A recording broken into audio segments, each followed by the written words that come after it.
Welcome to Wednesday Wishes, where I show you what books made their way onto my wish list this week. Wishlist update, September the 12th, 2012. Bubbles Unbound by Sarah Strohmeyer. This book actually came out in 2001. The synopsis says, it doesn't help that her name's Bubbles, or that she's a gum-snapping hairdresser with the Barbie doll curves pinched into hot pants and a tube top, or that she's saddled with a sleazy ex-husband, a precocious daughter, and a shoplifting mother.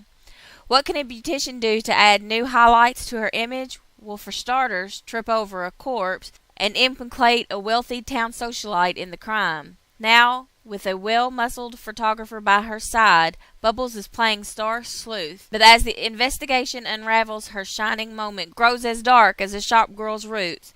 However dangerous her new career, at least the hottest graduate of Two Guys Community College is finally busting loose. And this time she's really giving Lehigh, Pennsylvania something to talk about. Sarah Strohmeyer won the 2002 Agatha Christie Award for Best First Mystery for Bubbles Unbound. 10 by Gretchen McNeil. This book comes out September the 18th. It says, and their doom comes swiftly. It was supposed to be the weekend of their lives, an exclusive house party on Henry Island.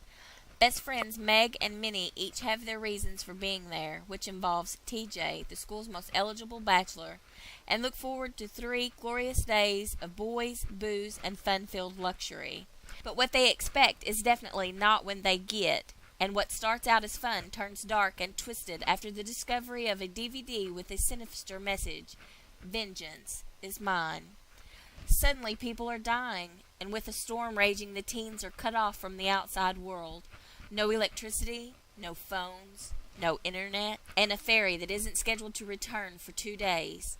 As the deaths become more violent and the teens turn on each other, can Meg find the killer before more people die? Or is the killer closer to her than she could ever imagine? Autumn by David Moody. This book came out in 2005. The synopsis reads, in less than 24 hours, a vicious and virulent disease destroys virtually all of the population. Billions are killed. Thousands die every second. There are no symptoms and no warnings. Within moments of infection, each victim suffers a violent and agonizing death. Only a handful of survivors remain.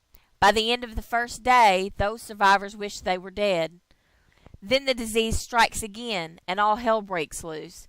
The classic free underground novel finally bursts into the mainstream. Cold, dark, relentless, and uncomfortably plausible.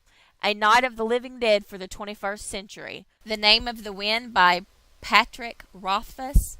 This book actually came out in 2007. It says, told in Voss' own voice, this is the tale of a magically gifted young man who grows to be the most notorious wizard his world has ever seen.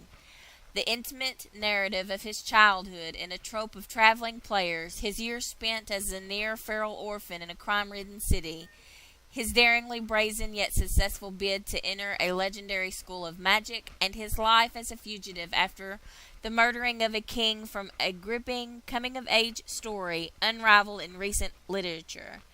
A high-action story written with a poet's hand, The Name of the Wind is a masterpiece that will transport readers into the body and the mind of a wizard.